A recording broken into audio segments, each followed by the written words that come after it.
144 দেয়া আমরা এখন ওই এরিয়াতেই পর্যন্ত যাই নাই, আমরা প্রায় 60-70 কিলো দূরে আছি। আমরা ওখানে যাই এবং আমরা আপনাকে এটা ক্লিয়ার করি, এটা আমরা কোনো দলের বিপক্ষে যাইতেছি না, প্রশাসনের বিপক্ষে।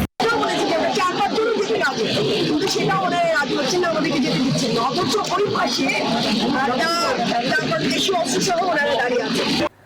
হবিগঞ্জে জুলাই পদযাত্রায় হামলার ঘটনায় ছাত্র দলের 11 জনের নাম উল্লেখ এবং অজ্ঞাত 100 জনের বিরুদ্ধে মামলা করেছে এনসিপি। এর আগে ব্যারিকেড ভেঙে শ্রীমঙ্গল থেকে হবিগঞ্জে যাওয়ার পথে এনসিপি নেতাদের আটকে দেয় পুলিশ। এদিকে হবিগঞ্জে ছাত্রদল ও এনসিপির পাল্টাপাল্টি কর্মসূচি ঘিরে 144 ধারা জারি রেখেছে প্রশাসন। মোতায়েন রয়েছে বিজিবি। শ্রীকান্ত গোপের তথ্য ও ছবিতে ডেস্ক রিপোর্ট। মঙ্গলবার হবিগঞ্জে এনসিপির জুলাই পদযাত্রায় হামলার ঘটনা ঘটে। এতে কেন্দ্রীয় নেতৃবৃন্দ সহ আহত হন অনেকে। এর প্রতিবাদে বুধবার হবিগঞ্জে কর্মসূচির ডাক দেয় এনসিপি। একই স্থানে সমাবেশ ডাকে বিএনপি।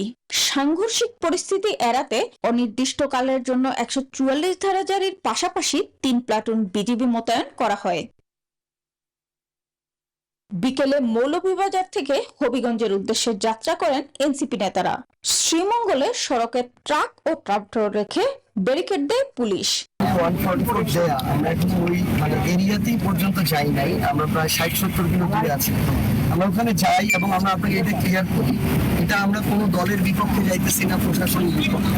ব্যারিকেড ভেঙে এগিয়ে গেলে হবিগঞ্জের কামাইছড়ায় আবারও আটকে দেয় পুলিশ।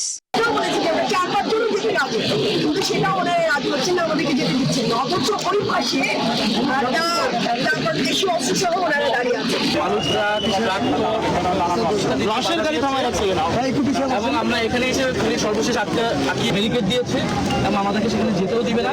ইতিমধ্যে কিন্তু যারা আসামি, যারা চোখ ফেলেছে, চোখে আঘাত করেছে রড দিয়ে, তাদেরকে কিন্তু পালিয়ে যাওয়ার সহায়তা করা হচ্ছে। তারা নিজেরাও মামলা করে নাই, আমাদেরকেও মামলা করতে যদি কোনো।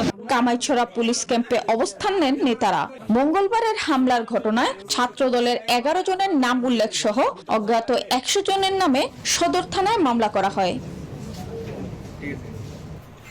মামলার পর আবারও মৌলভীবাজারে ফিরে গেছে এনসিপি নেতৃবৃন্দ। হবিগঞ্জে এখনো থমথমে পরিস্থিতি বিরাজ করছে। Desk report, news 24।